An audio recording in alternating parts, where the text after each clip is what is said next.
I'm here at Carter Vintage Guitars in Nashville, Tennessee, and I'm going to try out some really cool basses today and try and figure out which one I think is the coolest bass here in Nashville, Tennessee, or at least at Carter Vintage. I want to know what you think. Let me know in the comments, and it's going to be fun. Here we go. We're going to start with this one, which is a Gibson EB2D Skyburst, 1964. Anything you guys know about it? The mute. Yes. Should be front and center as the coolest feature on that. Okay, so look at this. Get tied in on that. If you want that muted sound, you just flip the switch. And it looks like it still works pretty well, so we'll find out. It's a pretty clever design, too, the way they did that, because a lot of the Gretsch mutes were kind of like they rotted away over time. Right.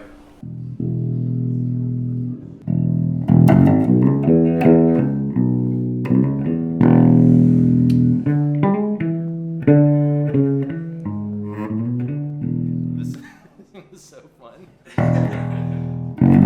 It's growlier than I thought. It's punchier, even with the flats.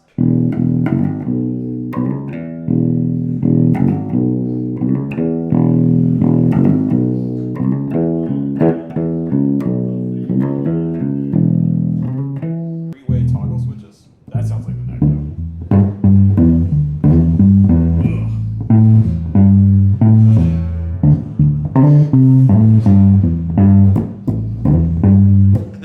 That sounds good.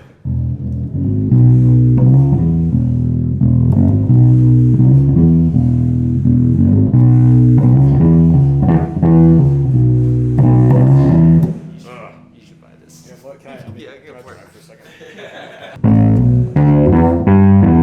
And also, like, you run this through some fuzz. Yeah, it's pretty fuzzy already, but like, monstrous. wow. So I think we already determined that this is the coolest bass here. So Yeah. All right, video's done. and cut. That's it. Okay. All right. So what else we got? I think I'm trying to tell you bass over here. Yeah. Let's do it. they look so much like a Telecaster, but this is actually the early Precision. If it looks like a Telecaster bass, it's because it's the same time when they were making Telecasters, and they're like, oh, here's the bass version, and then they changed the design to the P bass. Most of us know and love a little bit later. This is a very early P bass. This neck feels like a baseball bat too. It's like It looks like a baseball it's just bat. a semicircle of lumber. It's like It is. And when it goes to the headstock, it's just kind of like, that's where the headstock yeah, will it's start. fine. All right, let's see what this is all about. Oops. An interesting fact about the early P basses are this thumb rest thing. Like later, it was up here. Leo initially designed this so you would actually hold the bass like this and play with your thumb, That's awful. which is not his best idea. He's had a lot of really good ones. I don't think that's his best idea. But this was the original plan, that you could just like kind of hold your bass. When, like for standing up or something? Yeah, just performing. Like maybe you don't need a strap, and you would like hold it like this. There's actually a picture, and I'll put it in the video, where you see Leo holding a bass, a P bass, and he's holding it like this and playing with his thumb, which I think is hilarious and awesome. Yeah, that's pretty absurd, but yeah. it's pretty cool. All right, let's see how it sounds like. Even. Upper register sounds really good. Yeah. That's smooth. And that's the tone all the way up, because it sounds like Surprise. there it is.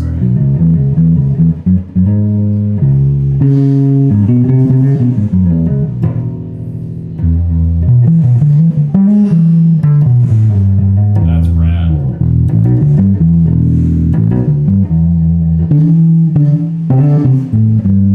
You guys think like older instruments actually sound better? Not always. Yeah. I think they can sound. Like in terms of the pickups specifically. Like, because I have a 66 P bass and it doesn't have the original pickups. Somebody in the 80s put active pickups in it. So I put Fralins in. So like similar old school wound. And I love the way it sounds. But do you think there's any science or truth to the fact that like the magnets actually sound better, the old, like really old ones? What do you think? I think they lose their magnetism when they degauss. Yeah, they degauss. So you're maybe getting more mellow? Yeah. You get lower output over time, or you can. And I think there is something to the idea of a guitar aging and drying out. So it's like the wood is maybe getting better, but the pickups are maybe getting worse. Yeah, maybe. I mean, it depends on what you want though. Because like, let's take Shelby at Black Bobbin. His pickups are designed to be weaker magnets to like simulate those pickups have already been existing for so long. Yeah. So they're degaussing it from the jump. Yeah. Yeah. That's a whole other dimension of what's Right. going on. But also like, there's something about this has been a bass guitar for a long time. And It's settled in. Many It's been a bass. But who's to say that the next one off the line isn't a dog? Yeah. Because that happens. Like there's broadcasters I've played, like old Les Pauls, that they sound great or they don't, but they also don't play that great. Yeah. And so it's just like I think some trees want to be a guitar and other trees want to be a boat. Yeah. And they're forced to be a guitar and they throw a fit about it their whole existence. I think the idea that if it's old, it's automatically good is completely wrong. Yeah. I think That's- there's a lot of vintage instruments I've played that are just dogs. Yep. But when they're good, They're the best. there is like it's like a 2 or 3% difference. It's just a matter of are you willing to or do you want to pay for that 2 or 3% difference? Yeah. To some people, it's totally worth it. To other people, it's not. Well, and it's interesting because like for my P bass, it's like I could not afford a 66 P bass, but I could afford one that didn't have the original pickups, and then I put in pickups that sound great. So for a player, for a musician that doesn't care about collecting, I think that's a really good path. Just because it's old doesn't mean it's good, but it can be. But it can be really good. It can be the thing. Yeah. Yeah. Well, this one's really good, but I'm curious about it's a younger brother, and Yeah, let's which check is it out. still like what 70 years old. Yeah, still not young chicken. Yeah. Which one did you want to check out? So there's a 61 and a 60 I saw. There is. Do you have an opinion on which one is the honey of the two? I think 61. The 61 you said? Yeah, I think so. This one's really super powerful, really resonant. So I've actually never played a like Telly P bass before. It look cool, right?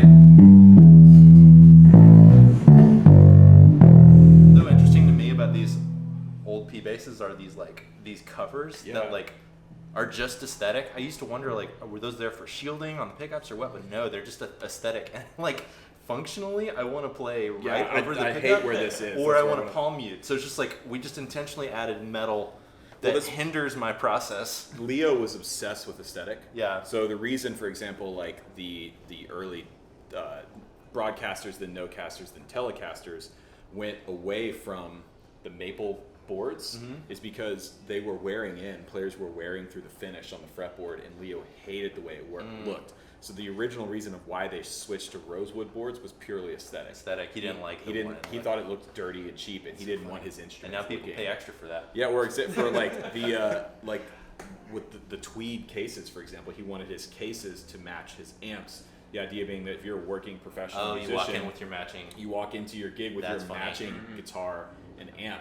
Yeah. Like so that's what this is. He didn't want you seeing the inner workings of the bridge or the pickup. He wanted this nice polish because I think it's the 50s, early television era. Show up with your skinny tie to play your gig. Muscle cars too, a lot of like automotive design choices were kind of being implemented as well.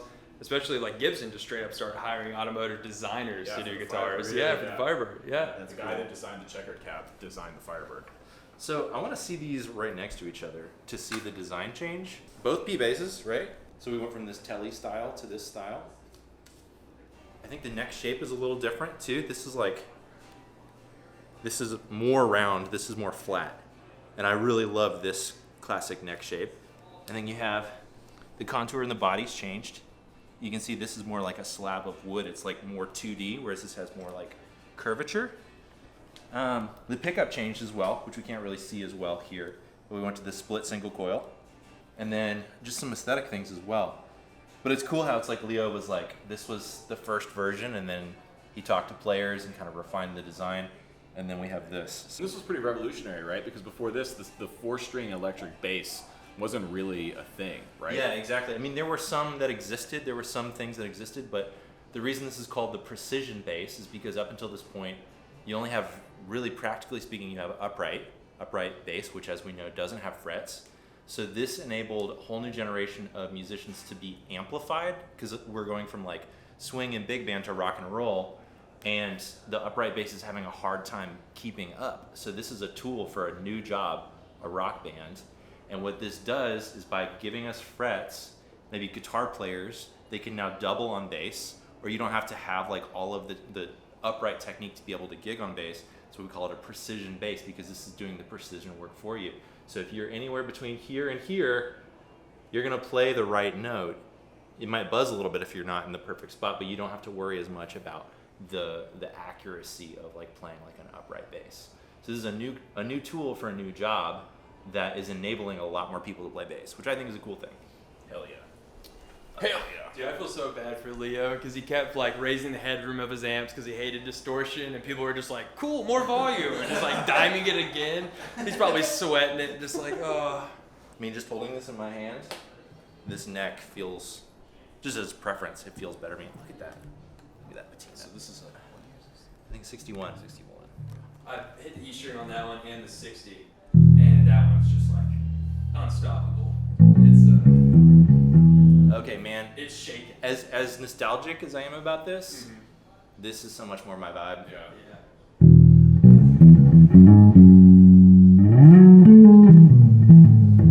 Oh, this thing just wants to be played.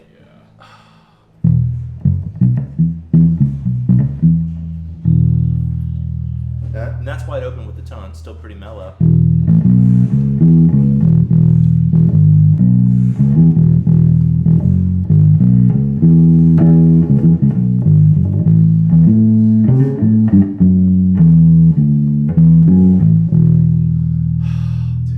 Dude. This thing is... Wow. It has so much richness, but it's also so consistent. Is that the wood or is that the pickups, you think?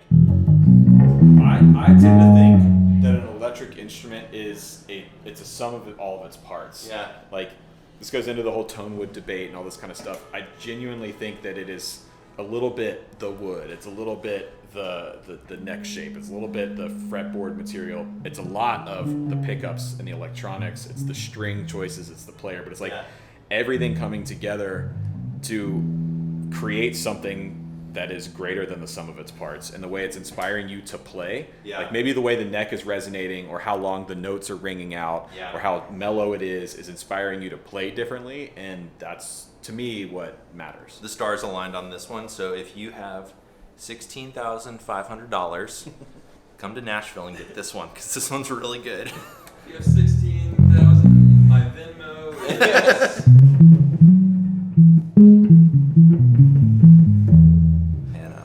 That one's even ahead, like shoulders above the 60 that we have. Really? And it looks almost identical. It's just like... And it's interesting because like they're probably pretty similar in price, and it's like it can be night and day. Right. They weren't consistent necessarily. It wanted to be a bass. Yeah, maybe we should turn that one into a boat. Yeah, might need to. Oh, it's beautiful, man.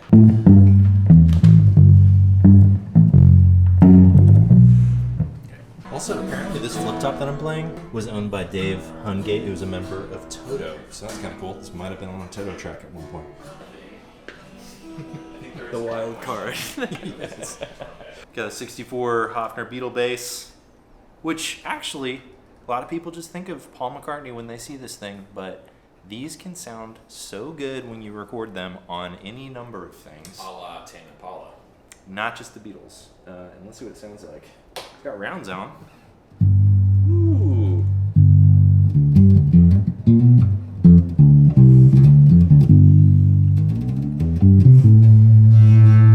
Woo!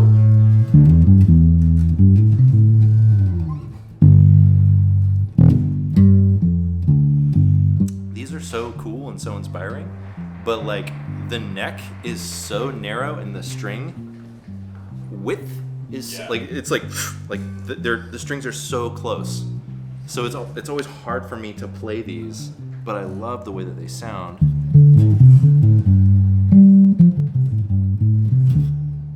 But you can't really emulate that like woofy thing. Paul bought this for two reasons. One, Fenders were super expensive, and two, he was left-handed, and there weren't a lot of left-handed options, so he liked that it looked symmetrical and it didn't look like weird. Yeah.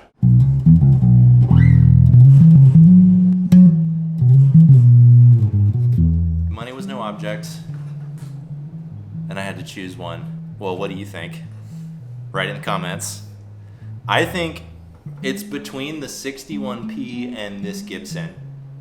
And I think, honestly, just practically speaking, I would probably get this Gibson. Because for me, it's like I have a great vintage P. I think I would use this a ton. Yeah. And this would give me something different. I have the Snorlax, but this is like... Super Snorlax. This is... Well, the Snorlax is his own thing, but this is really cool and different to me. And it's beautiful. So I think I would probably go for that, which is funny because I think it's the cheapest one to be played.